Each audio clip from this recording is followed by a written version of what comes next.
What's up everyone? Welcome to Sabrina Talks. I'm Sabrina if you're new. If you're not, welcome back to my channel and thank you so much for joining me. Now on this episode of Sabrina Talks, I wanted to talk about some movies, and specifically I wanted to talk about what I think might be Netflix's best teen rom-com series, which is the To All the Boys I've Loved Before series. Now this series just recently wrapped up as of I think February of this year. So I wanted to talk about all three of the movies because I haven't reviewed the previous two, and talk about this movie and just kind of tell you how I feel about this whole series in general. So some background on the series. To All the Boys I've Loved Before was originally a book, became a book trilogy, and is written by Jenny Han. The first book, To All the Boys I've Loved Before, came out in 2014, and then the preceding books came out in 2015 and 2017. Somewhere around the time the books were being released, Netflix signed a deal with Jenny Han to create a film adaptation of the books. And that's how we got the first To All the Boys movie on Netflix in 2018. So speaking of the first movie, let's talk about it. That movie came out, like I said, in 2018. It was definitely around the time when Netflix was doing more teen rom-coms. So I think Sierra Burgess came out. The Kissing Booth had came out around that time as well. But the first movie was definitely the one to really get people talking. To All the Boys I've Loved Before was directed by Susan Johnson, and I think she did a fantastic job. This movie is technically my favorite out of the three, spoiler alert. To me, this movie's kind of up there with Love, Simon for me, and if you haven't seen my review on Love, Simon, you should know that I absolutely love Love, Simon. That's one of my favorite movies to just pop on and watch just to feel some comfort and joy. So I would say this movie is also quite up there with that. I just really love how we get to see the start of Laura Jean and Peter's relationship. I like that we get to know her friends and her family and everything. I could also just be generally biased because I tend to like the first movies of trilogies for some reason. I think it's because we're getting to know everybody and I quite enjoy that. I love Star Wars A New Hope and Star Wars The Force Awakens because those are the first movies of the trilogies. I absolutely love The Maze Runner compared to the rest of the trilogy. I'm a big first movie trilogy kind of girl. So in the first movie we get introduced to Laura Jean, her friends, her family, what's going on, in her life, and then we kind of see in this first movie how dramatic Laura Jean is, how she really loves reading romance novels and getting stuck in that kind of universe. We also find out that she has 5 love letters that she's written to previous crushes in the past. These letters eventually get out into the world, so these crushes all get their letters, and then obviously nonsense happens because it's a teen movie and drama needs to happen. To avoid one of the crushes thinking that Laura Jean still actually likes him, she decides to kiss another one of the people who got letters, and they decide, hey, let's start fake dating so my ex-girlfriend can get mad and your, friend can think that you're not in love with him. So, like any good fan fiction, a nice fake dating scenario always ends up in them actually dating. So that's what this first movie is. I love Laura Jean's and Peter's chemistry in this movie because I think it's really cute. But what really sells the movie for me is the supporting cast because her friends are just all funny. Her family's just all funny and great. Kitty and Chris are definitely my 2 favorite characters because they're just hilarious. I think Laura Jean's dad is also up there with the comedy because he also gives some nice one-liners. But the real meat and potatoes of this first movie is Laura Jean and Peter acting like they don't actually like each other, and then realizing hey, I know we fake dating, but how about, listen, we actually date. Of course, because it's a teen movie, there's got to be some roadblocks. They got to semi-break up at some point, but then they get back together. It has all of the juicy tropes of a teen rom-com, which is why it's one of my favorites. So while I was rewatching all of the movies, I was trying to think of what Laura Jean learned by the end of the movie. Because since she's the main character, at the end of the movie, she needs to learn something. She needs to realize something. She has to have some kind of character arc. And so for this movie, I think her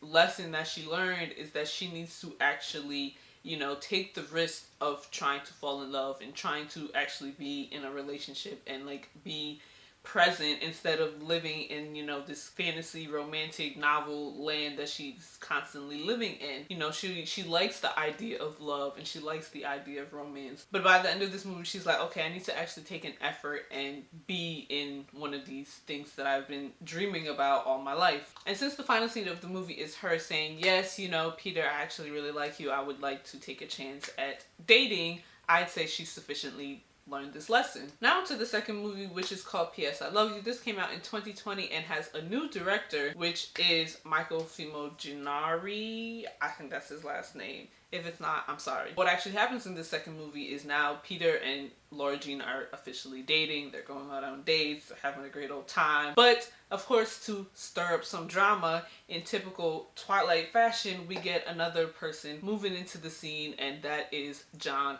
Ambrose. Now, John Ambrose was another one of the people who got her letters and decided, you know what, I'm gonna write her letter back because hello, that was really cute. And I liked her back in the day, so let me see what she's doing now. So of course, she writes the letter, she gets it, you know, she's all like, okay, I don't know what to do about this information. But then to start up some more drama, she realizes that he will also be volunteering at the same place that she is. So of course they're having cute moments, they're a little flirting a little bit. She's not telling him that she's dating Peter. All kinds of nonsense happens. Throughout the movie, her and Peter are starting to have some like off moments and little spats with each other. They eventually kind of slight break up, and then she kisses John Ambrose, but then realizes, oh, actually no, I still really love Peter, and then goes to be with Peter at the end of the movie. Now the second movie I like, but there's parts of it that annoy me to no end. Like, I really love John Ambrose. He was a fantastic man. Why she didn't pick John Ambrose, I don't know. Has she seen Jordan Fisher? That man is attractive. How could she not pick him? But I'm not no writers of this story, you know. That's how the same way I felt with Twilight, because I was very much Team Jacob. I'm like, why would you want to be with this 1,000-year-old vampire? No, how about you get you this handsome young man over here, Jacob? Yeah, he's a werewolf, but I mean, a vampire, werewolf, picking the werewolf out here, I don't know, that's just me. My favorite part of P.S. I Love You is the treehouse scene where all of the friends are like back together to open the time capsule, and all of them are just being so messy, and I think it's hilarious. Like,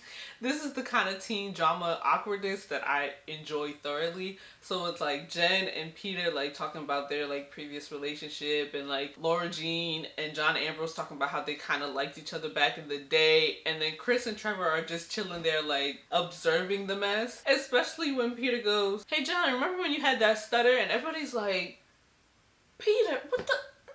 That scene cracks me up every single time, because why would you bring that up? Why would you do that to John? Like, the chemistry between John Ambrose and Laura Jean is definitely there. They really have competition with how much chemistry she has with both of them. So I think that really sells the whole, like, you know, love triangle situation. Honestly, I feel like the problem in this movie is that nobody was talking to each other. Like a typical teen, you know, series. Nobody talks to each other. Nobody's communicating. Because Laura Jean could have been told John Ambrose that she was dating Peter. Peter could have been told Laura Jean that, you know, he's being a supportive friend to Jen.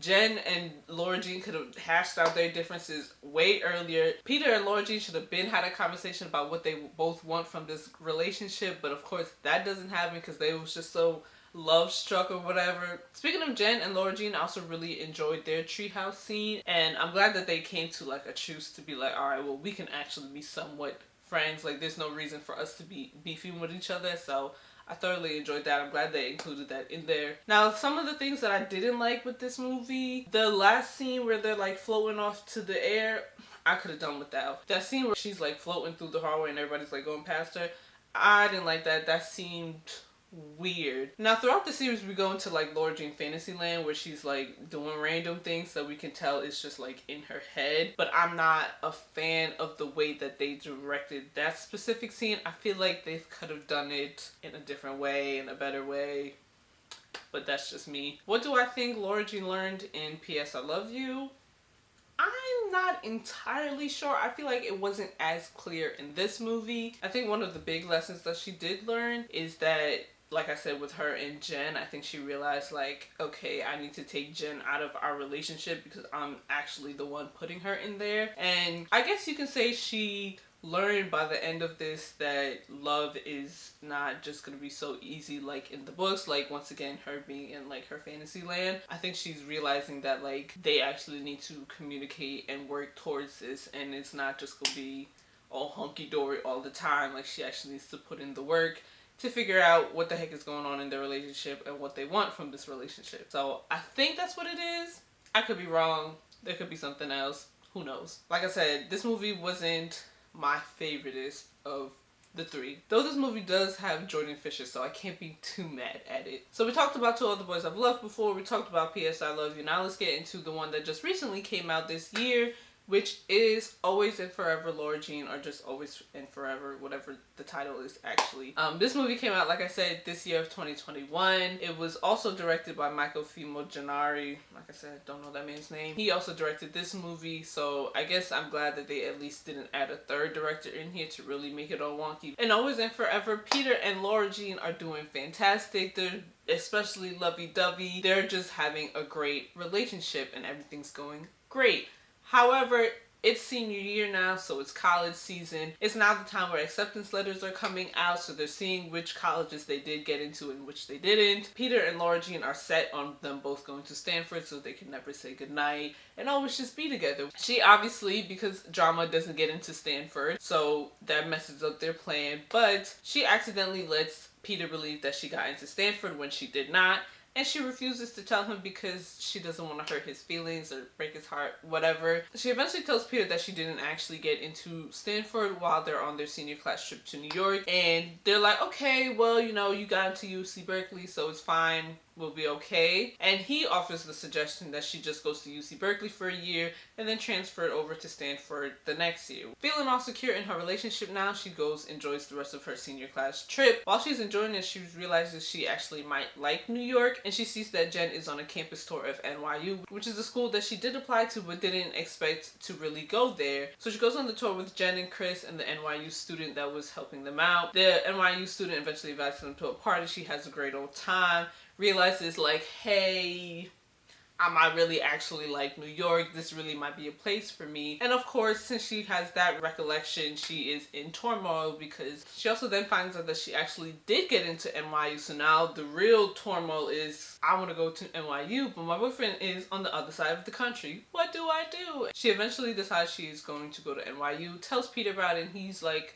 okay. And then senior prom happens. After senior prom, she gives Peter her little box and has just a bunch of pictures and memories of them together. They also try to have sex, but Peter thankfully stops her because he can tell that this is maybe not the right moment for them to be having sex. They have a conversation about that. They eventually break up. They're both sad. We get to Laura Jean's dad's wedding, all beautiful, and then Peter, having a conversation with his dad, realizes that he was actually in the wrong and sweeps her off her feet at the end of the dad's wedding, and they are happily ever after. Like with P.S. I Love You, I think this movie is cute, but there's moments where I'm just like, okay. And those moments are usually when they are stressed about whether or not they're going to college together, and I'm just like, it's not that big of a deal. I've always been someone who was adamant about leaving boyfriends, girlfriends, whoever behind when you're going off to college, because to me that just never really works. I really feel like college is a time to like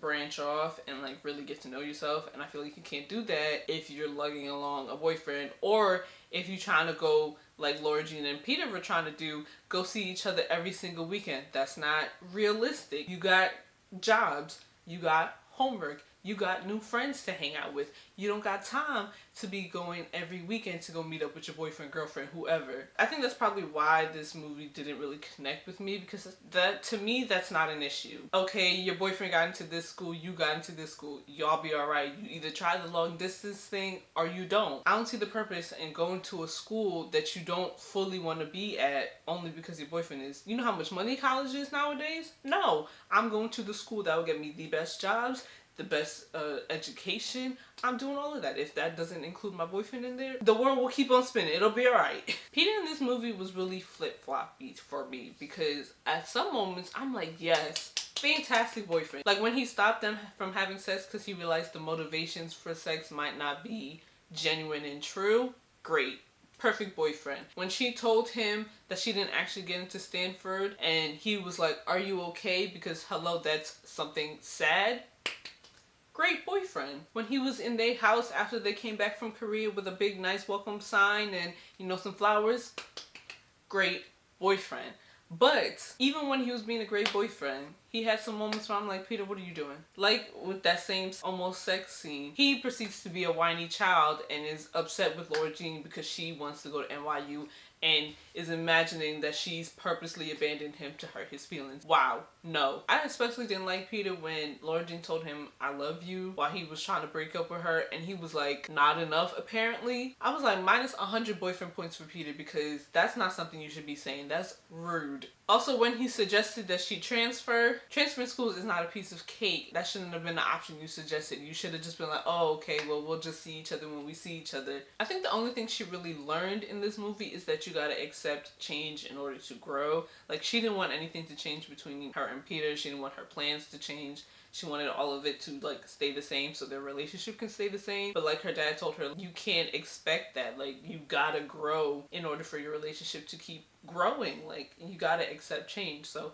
I think that's probably the only thing that she really learned. I want to talk about some things that I noticed throughout the whole entire series. So like in the first movie, Margot is very much, I'm dipping off, I'm going far away, I'm not taking my boyfriend, we breaking up. But in the third movie, Laura Jean is very much, no, me and my boyfriend gonna be together, nothing's gonna change that. And then when that actually did happen, she was like, okay, maybe I'm gonna go far away, but I'm still gonna be with my boyfriend, as opposed to Margot, who was like, see ya. And I really enjoyed that like kind of juxtapositions between Margot's going off to college story and Laura Jean's. I like that even though the main relationship in this series is Laura Jean and Peter, the secondary relationship was kind of like Laura Jean and Jen. So I'm happy that they kind of resolved that relationship as well. Also, throughout the three movies, I enjoyed that they kept up the like imaginary person in Laura Jean's room situation that she was doing, like in the first movie where she was talking to Josh and Peter. I think it was definitely beneficial to the movie that they kept that theme going throughout all three of the movies. Also, I'm a fan of the cheesiness of starting the first movie off with a contract and ending the last movie with a love contract. The last thing I kind of want to talk about for like overall like series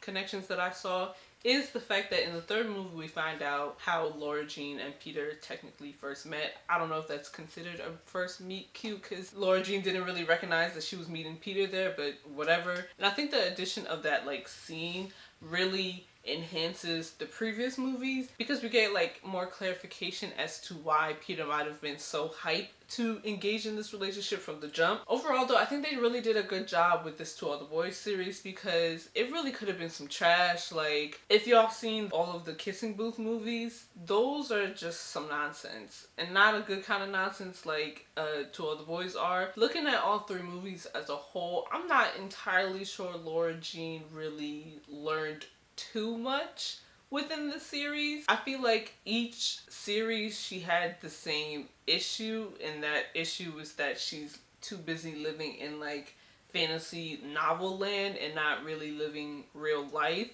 And like, she fixes some issues throughout each movie, but the overall problem of her like living in her romantic novel world still persists, I think, by the end of the movie. That doesn't necessarily take away from the movie or Laura Jean as a character. That's just something that I kind of noticed. Also, I have to say, I love that all of the supporting characters stay the same. They're all, you know, ridiculous and hilarious in their own right. I really love Lucas. Like I said, I love Kitty and Chris. Margot is just always there, just kind of be like a mother figure. She doesn't really have too much for her. But Chris, Kitty, Trevor, Lucas, all of them are great friends that I think really enhances this movie. With all of that being said, that wraps up my video for today, guys. Thank you so much for watching. Really hope that you enjoyed it. Give it a like if you did. Let me know in the comments how you feel about the To All the Boys series. Which movie was your favorite? What things that you didn't like? What do you think is the overarching, you know, theme and lesson for this movie? Let me know. Share this video with your friends. Subscribe to my channel for more movie and music related content. Next week is the Grammys, so I'll definitely be doing a video